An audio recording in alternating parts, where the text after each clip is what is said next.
Adain my life jualan di teras rumah. Ikuti keseharian aku jualan di teras rumah yuk. Ini kelanjutan video aku sebelumnya. Kali ini lagi ada anak yang beli es dan juga pisang crispy. Untuk harga pisang crispy di warung Ibu Nada jual di harga Rp1.000. Oh ya, di sini juga jualan piscok ya. Ini piscoknya juga sama, harganya 1000-an. Oh ya, untuk piscoknya atasnya itu ada lelehan coklat premium. Jadi nggak polosan, cuman piscok aja. Selanjutnya, ini Bu Nada mau bikin pop es karena ada yang pesen.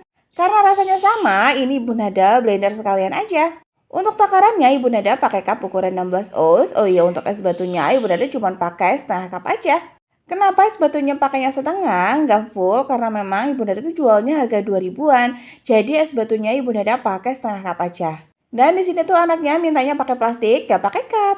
Untuk pop esnya, kenapa Ibu Nada jual di harga 2000? Karena Ibu Nada tuh jualannya di teras rumah, Bun. Untung sedikit, yang penting tuh muter dan anak-anak suka. Terkadang untuk bikin jajanan tuh males banget. Untuk pisang crispy dan pisang coklatnya, karena Ibu Nada tuh nitip di kantin sekolah, jadi sekalian bikin juga untuk jualan di teras rumah. Dan alhamdulillah anak-anak di sini tuh pada suka dengan piscok dan pisang crispy-nya. Alhamdulillahnya jajanan yang dititipin di kantin sekolah juga setiap hari habis. Jualan di teras rumah seperti ini sebenarnya menyenangkan. Apalagi posisi aku tuh di rumah memang sendirian, Nada sekolah dan ayah Nada itu nggak di rumah. Jadi sekalian mengisi waktu luang aku dan menghasilkan cuan. Apalagi berkat aku bikin konten di teras rumah, aku jadi punya ide konten setiap harinya.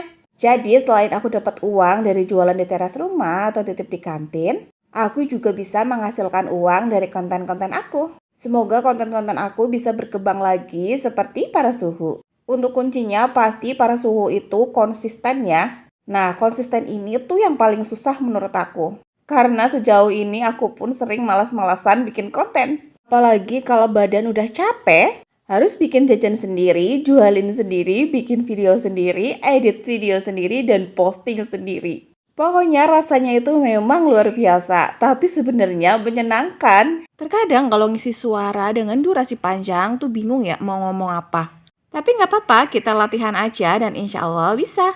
Oh ya, di sini pas aku lagi ambil video, cuacanya tuh lagi panas. Jadi alhamdulillah esnya aku tuh jadi laris. Jualan di teras rumah seperti ini banyak juga loh yang mencemooh. Apalagi jualannya tuh mulai dari harga 1000-an. Sering banget dengar kalau ada orang tuh ngomong, "Yah cuman jualan pop es dapat untungnya berapa sih sehari? Paling dapat uang 100.000." Kadang pengen marah kalau aku dengar sesuatu dari orang-orang yang ngomong seperti itu. Tapi yang mereka nggak tahu kita tuh bisa dapat uang dari konten. Bodohnya mereka tuh nggak tahu kalau bikin konten itu kita juga bisa menghasilkan duit. Dan pinternya mereka tuh pinter